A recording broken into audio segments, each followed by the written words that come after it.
Selamat pagi semua.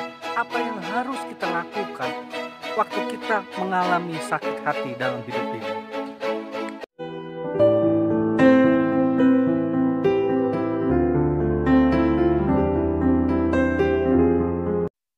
Ayub pasal 5 ayat yang kedua. Sesungguhnya orang bodoh dibunuh oleh sakit hati, dan orang bebal dimatikan oleh iri hati. Saudara, sebuah penelitian menulis seperti ini. Rasa dendam dan sakit hati berdampak buruk bagi kesehatan mental dan fisik seseorang.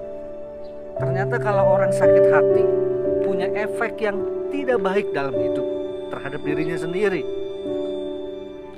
Kalau kita bicara sakit hati, semua orang pasti ngalamin sakit hati dalam hidup. Baik itu hubungan suami istri, mungkin hubungan pertemanan, hubungan dalam kantor, interaksi pekerjaan. Hampir semua orang bisa ngalamin masa-masa di mana dia sakit hati dalam hidup ini, saudara. Lalu pertanyaannya buat setiap kita adalah, kalau kita ngalamin sakit hati, apa yang harus kita lakukan supaya kita tidak terpuruk, supaya kita tidak tenggelam, supaya kita tidak larut di dalam sakit hati? Karena efeknya sakit hati itu tidak baik buat orang itu sendiri.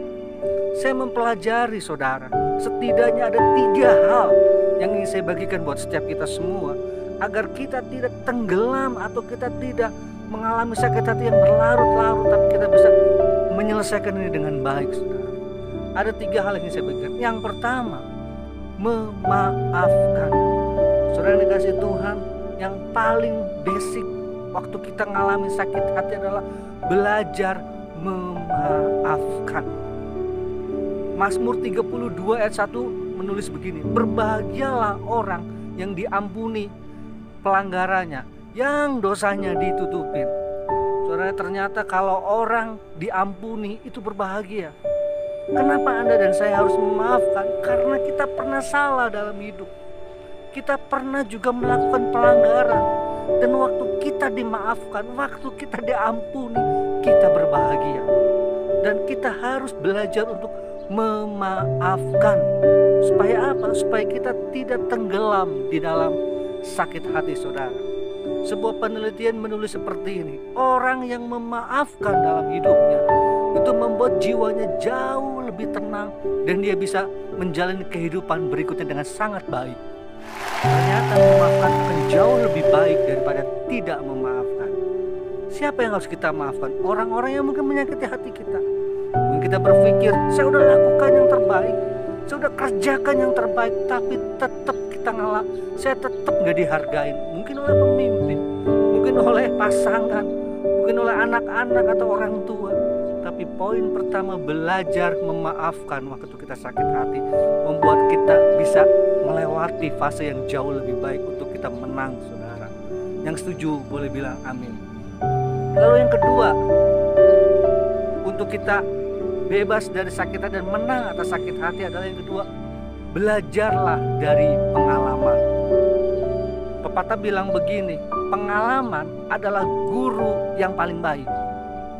Pengalaman adalah guru yang mengajarkan kita banyak hal yang mungkin tempat lain gak ajarkan.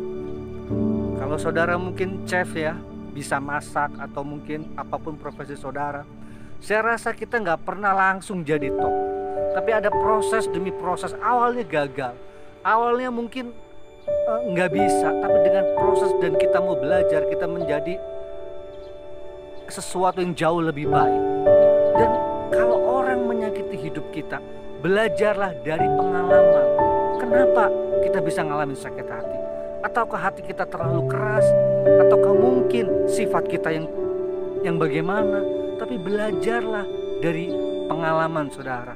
Supaya apa? Supaya next time kita akan bisa memanage waktu menghadapi konflik. Kita bisa tahu, oh, orang ini tipe seperti ini ya, pasangan saya tipe seperti ini ya, anak saya seperti ini ya, orang tua seperti ini ya. Supaya apa? Supaya kita bisa mengatur bagaimana agar kita tidak benturan di dalam konflik. Belajarlah dari pengalaman, karena pengalaman adalah guru yang paling baik. Yang setuju boleh bilang amin, saudara. Yang terakhir, yang ketiga, bagaimana caranya kita bisa melewati masa sakit hati ini. Yang ketiga, dikatakan move on. Ini move on adalah bahasa yang mungkin anak-anak muda sering denger ya. Move on, maju. Saya mau bilang begini, waktu kita ngalamin konflik, kita ngalamin sakit hati, belajar cepat bangkit dan langsung move on.